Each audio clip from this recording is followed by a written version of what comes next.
दोस्तों, कानपुर के रावतपुरा इलाके से एक महिला अपने पति की लाश को नंगा करके और गंगाजल छिड़क कर उसके ऊपर हर रोज सोती थी और एक दिन कुछ ऐसा हो जाता है जिसे देखकर आपके रोंगटे खड़े हो जाएंगे। नमस्कार दोस्तों, स्वागत आपका हमारे एमके फैक्ट चैनल में। आज हम लेकर आए हैं कानपुर से एक सच्ची घटना। दोस्त, ये घटना है कानपुर के रावतपुर इलाके की। इस इलाके में एक दीक्षित नाम का व्यक्ति रहता है और पढ़ाई करता है। दीक्षित की मुलाकात एक रेखा नाम की लड़की से होती है तो धीरे धीरे दोनों में प्यार हो जाता है और यह प्यार धीरे धीरे विकराल रूप धारण कर लेता है। इन दोनों के घर वालों की सहमति से शादी तय करती जाती है।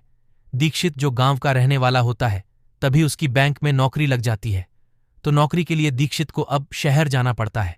तो घर वाले सोचते हैं क्यों ना दीक्षित की शादी कर और रेखा को भी उसके साथ भेज देते हैं। दोनों साथ में रहेंगे और नौकरी करते रहेंगे और दीक्षित जो माता पिता होते हैं वह शहर जाने से मना कर देते हैं। हमें शहर में अच्छा नहीं लगता, हम तो गांव में ही रहेंगे। दीक्षित अपनी पत्नी रेखा को लेकर एक कम आबादी वाली जगह पर एक छोटा सा घर खरीद लेता है और दोनों पति पत्नी आराम से रहने लगते हैं। धीरे धीरे उनकी शादी को 5 साल गुजर जाते हैं, लेकिन अभी तक कोई बच्चा नहीं हुआ। एक दिन क्या होता है, जो दीक्षित होता है वह नौकरी करने के लिए बैंक तो जाता है पर वापस नहीं आता। तो रेखा परेशान होकर दीक्षित को फोन करती है, लेकिन दीक्षित फोन नहीं उठाता है। तो वह सोचती है और कहती है शायद कोई काम आ गया होगा, तो आज रात को वहीं रुक गए होंगे। और सुबह हो जाती है, लेकिन दीक्षित फोन नहीं उठाता है।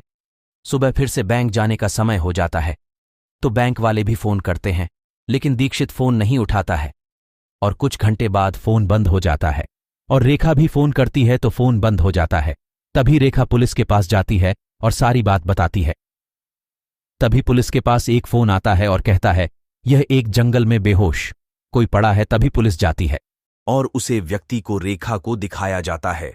तो रेखा यह देख रोने लगती है और कहती है यही मेरे पति हैं। और जब उसे अस्पताल लिया जाता है तो डॉक्टर उसे मृत्यु घोषित कर देते हैं। जो दीक्षित के माता पिता होती हैं वह गांव में ही होते हैं।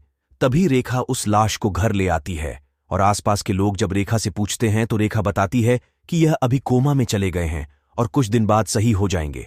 और उस वक्त रेखा की दिमाग की हालत कुछ सही नहीं थी। जिस आदमी को डॉक्टर ने मृत्यु घोषित कर दिया था उसे रेखा कोमा में बताकर घर पर उस लाश को रख लेती है। और जब दीक्षित के माता पिता आते हैं तो वह देखकर कहते हैं कि लगता है यह मर गया है, लेकिन रेखा उनको झुठला देती है और कहती है यह कोमा में है। और माता पिता फिर गांव वापस चले जाते हैं। रेखा उस लाश के रोज कपड़े उतार कर बदल दिया करती है और गर्म पानी से लाश को पोंछ कर दूसरे कपड़े पहना देती है और रात को उसी के लिपट कर सो जाती है। कुछ दिन बाद लाश में से गंदी बदबू आने लगती है, लेकिन घर जो था वह एकांत में था, तो कोई आसपास रहता नहीं था, तो किसी को पता नहीं चलता है। तभी वहां से एक आदमी गुजरता है तो उसे उस घर से बहुत बदबू लगती है। तो वह अंदर जाकर पूछता है तो रेखा कहती है मेरे पति कोमा में है और यह बदबू उनके शरीर से आ रही है। धीरे धीरे वह बदबू बढ़ने लगती है तो रेखा गर्म पानी के साथ साथ गंगा जल भी छिड़क कर रात और उसे व्यक्ति को रेखा को दिखाया जाता है। तो रेखा यह देख रोने लगती है और कहती है यही मेरे पति हैं। और जब उसे अस्पताल लिया जाता है तो डॉक्टर उसे मृत्यु घोषित कर देते हैं। जो दीक्षित के माता पिता होती हैं वह गांव में ही होते हैं।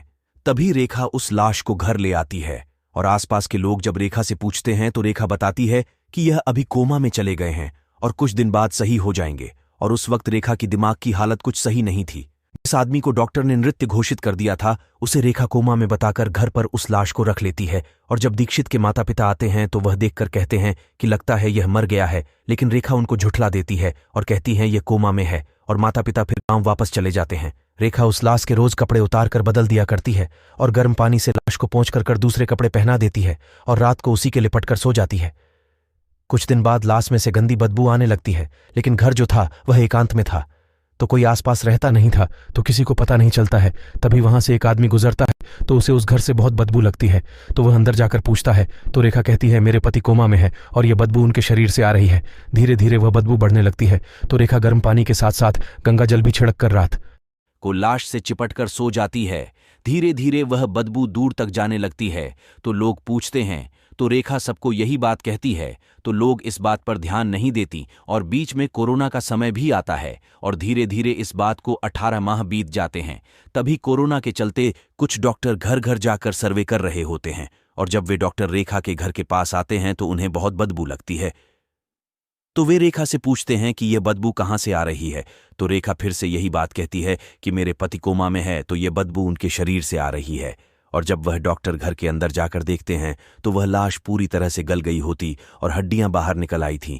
तभी वह डॉक्टर समझ जाते हैं कि इसका दिमागी संतुलन ठीक नहीं है और वह रेखा से कहते हैं, तुम्हारे पति को हम दवाइयां तथा इलाज के लिए अस्पताल ले जा रहे हैं और इसे इलाज की बहुत ज्यादा जरूरत है।